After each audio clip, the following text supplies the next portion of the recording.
Hey everybody, it's Quinn here. Welcome back to the channel. Today we're taking a look at the most important race of the season so far. It's going to be the Sprint Series finale.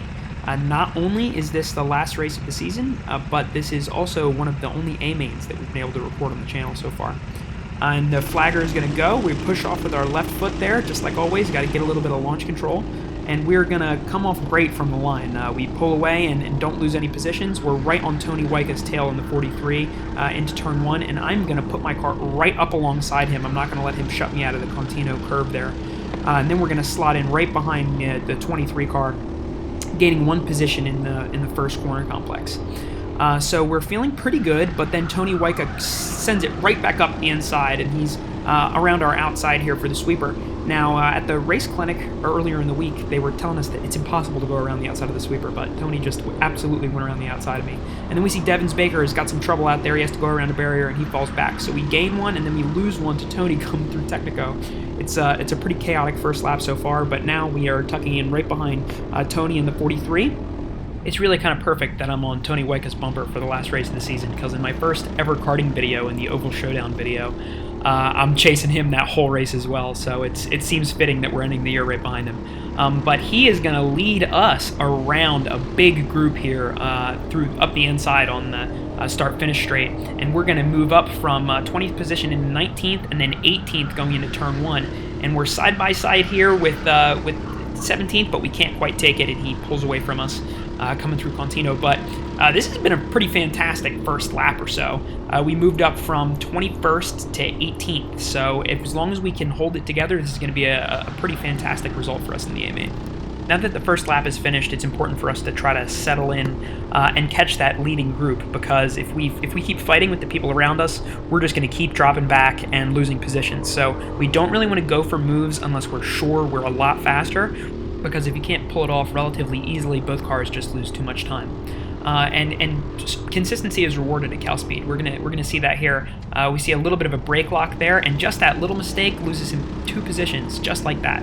And Devins Baker sees the opportunity because I'm distracted, and he runs up the inside, coming up through the bypass. And we're just going to barely hold him behind, but like I said before, Devins Baker is historically been a little bit quicker than I am, so him putting his card up next to me is definitely something to notice. We just did a best lap there as a 103.922. That's not a good lap on this layout at all, but it was the second lap when we were doing a little bit of fighting, so we'll chalk it up to that. At this point, it's lap 3, and if you're still watching the video, you should definitely subscribe and click the bell notification. I post a video every week, and I do live streams every time I post a video, same day at 5:30 p.m. Pacific Standard Time. That means I'm going to be doing a live stream tonight. Now we're going up into the Tecnico complex, and I can feel Devins Baker is right behind me. We're about to take a look over my shoulder now, and you're going to see it because he gets a much better run up the hill than I do. He opens the corner up, and he puts his car right up the inside of mine going into turn 4, and there's nothing I can really do about it. He pushes me real wide on exit. And you know what? For that move, you should definitely go subscribe to his YouTube channel. If you couldn't see it there, it's GGRTL1. Definitely go subscribe to him. He has been making CalSpeed videos for 10 times as long as I have. But look at this pack we've got behind us going up into lap 4. Everybody wants 19th. This is a very sought-after position, and we're really going to have to do a lot to hold on to it because a lot of these guys have got a fantastic pace. If you watched last week's video, you'll know that this was a hard-fought A-main. It wasn't super easy for us to get into the A-main on this layout, but we did it. We made it into the highest split, and we want to stop falling out. A couple times already this season, we've been in the A-main, but not often enough. And this coming season, it's going to be really important to be in the A-main more often. This is the end of my rookie season. We're going to go over the points at the end of the video, but it's been a fantastic year at CalSpeed. Just driving rentals has been more fun than I ever would have thought it could have been. And if you have never done something like this, make it a plan soon in your life to go and drive outdoor rentals in a league like this. And if you live in Southern California, you should come and race a Sprint Series race at CalSpeed. As we come out of the bypass complex at the end of the lap, this is actually going to be our fastest lap of the race so far. This is going to be a 103.2, so this is actually a much more representative lap time for like a race pace for me around Tecnico. I had done the race clinic, like I said earlier, before the Sprint Series events, so I had a little bit of extra practice. and we were running, very high 102s at the end of the clinic. So I knew that those were possible for me because I had pulled a couple out, but I was really just trying to keep a consistency. In the race, it's not just about being really fast, it's about being fast and not doing anything so that 5 cars train around you. And it's definitely been a learning process this year trying to, hit that sweet spot.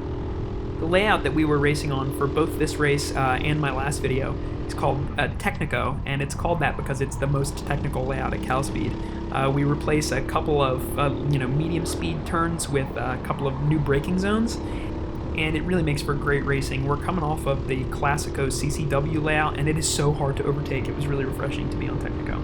And here we set another fastest lap of the session so far, so we cut up another 2.8 tenths of a second to a 103.020. We're still not quite at the 102s, but I'm really trying to put in good laps because I can see Heather Perrin's helmet ahead of me, and she is my championship rival this season, whether she knew it or not.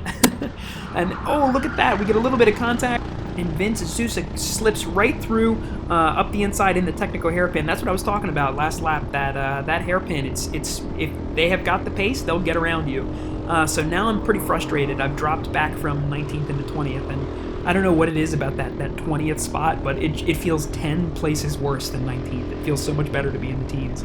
So I'm really trying to get back up around Vince, or at least stay on his bumper. Make a little bit of contact, same type of contact, but ooh man, he was not stoked about that. So we're gonna go into bypass, and I'm gonna try to stay off him. I don't want to piss him off too bad. And coming onto the start-finish straight, he seems to have a bit of a better exit than I do. I'm hoping that this group of 3 cars up ahead of me is going to fight to the point where I'm going to get around somebody, but they don't. Now I'm stuck in directly behind Heather Perrin. Like I mentioned, she was my championship rival this year. She was my barometer because the best race that I ever had was pretty early in this season. Well, the best race that I had so far. And I had finished right behind her, and it seems like whenever I'm in the A main or I have a good race in the B main, I'm finishing right by Heather Perrin. So I'm really got a chip on my shoulder to get up around her, but she gets up around Vince, so now she's even further out of my grasp, and we're just going to try to hold it together and get back into 19th, because at this point we're still down. We're net up 1 from our starting position, but we can't lose any more and still call it a good result. At this point, I know it's getting to be late in the race, so I need to start being a little bit more brave with the lines that I'm taking. I need to try to start making up more time, because otherwise I'm not going to get around anybody. So I decide that I gotta set some fast laps. This lap is going to be our fastest lap. We're gonna ride on board here for lap 8. So we're going to turn in at the barrier as per usual. We're going to brake mid-corner through the S's and get back on the throttle as early as we can. We try to hit each curb in Contino just a little bit, just 1 steering input if you can, and then try to get the wheel straight as soon as you can coming onto this back straight. We're going to be looking for the braking zone just about at that blue barrier again. We want to get on the throttle before that apex, and then we want to run it out just wide enough so that you are opening it up into the sweeper, because if you're too close, then you're going to get a bad line and people will get around you from the back. We're going to be flat through this whole Tecnico complex. We want to put 2 on the paint here and keep your foot in it. Hit each curb, the left and then the right, nice and easy on that right curb. If you hit it too much, it'll scrub some speed. We want to just kiss this curb, and then we're going to be looking again for the blue barrier on the right side. We're going to be gassing out nice and early. We are just behind the 55 with Vince Sousa. You're going to be turning in when you're parallel with the tires. Try to get as close to that little round curb as you can, and then just hold it together, get on the throttle early through bypass, and that's our best lap of the race. It's a 102.788. We're not going to go any faster than that today. I think that was actually probably my best recorded lap of the day. I'm not sure, at least up until this point. After this, I did the Tin Man endurance race. It's a 30-minute endurance race, and next week's video is going to be about that. Boy, was that a banger of a race. I actually lead quite a bit of that race, so make sure you get in for that to see what it looks like up at the front. Even though we just did our fastest lap of the race, we're still not able to catch this group of 2 cars ahead of us. Everybody's starting to put in quicker laps now. We're all got the same mindset. We know it's the end of the race and it's time to start putting down some rubber. So I'm still trying to go really fast. I'm still really trying to chase Vince up ahead of me. We're going back up into turn 4, and I'm just about as far as I was last lap, so it doesn't really feel like I'm gaining anything. And I'm hoping we're keeping it consistent. We're a little bit too far off the apex there through bypass. I really need to work on some of my lines through some of these complexes. And then again, this lap we're going to do another sub 103. We're going to do a 102.9. But look at all this action behind us. We've got the 44 driven by Michael Collins. He gets around Albert Yeh in the first corner of the last lap, and he is on my tail. He is looking for 20th. I know that I said 20th feels like 10 down from 19th, but 21st feels like 15 down from 20th. So I'm sure he was really, really motivated to get up around me. And we can see that there's a battle up ahead of me, and I have got my eyes on this battle. I do not even know that there's anybody behind me. As we come up to the Tecnico complex, Michael Collins puts his cart right up next to mine, and we're side by side going in. He's going to try to turn in. We're going to bounce him wide because we were next to him when he turned in. He's going to bounce over the curb and give us a little touchback. But we hold on to 20th. We hold on to 20th going into turn 4, and this group behind us is fighting for 21st. They are killing each other for 21st, and because of that, we're going to pull away for what's going to look like a nice, safe 20th position. And we're going to do it. We're going to bring it home. Thank you guys so much for watching my races for the back half of the season. Why don't we take a look at the results? Well, here we are at the end of the season, looking at the final scores. So we finished 23rd out of a total of 267 entries in my rookie season of karting at CalSpeed. It was a fantastic year. I had a lot of fun, and I can't wait to come back next year and win the championship. I'm going to be racing in my first ever endurance race next week on Wednesday. The video is going to go up for that. And I have also entered the 12-hour Machismo endurance race at CalSpeed, which we're going to be running in December. So make sure you like, subscribe, and turn on notifications so you can see all of the races that we're going to be doing in the future. Thanks so much for watching, and I'll see you next week.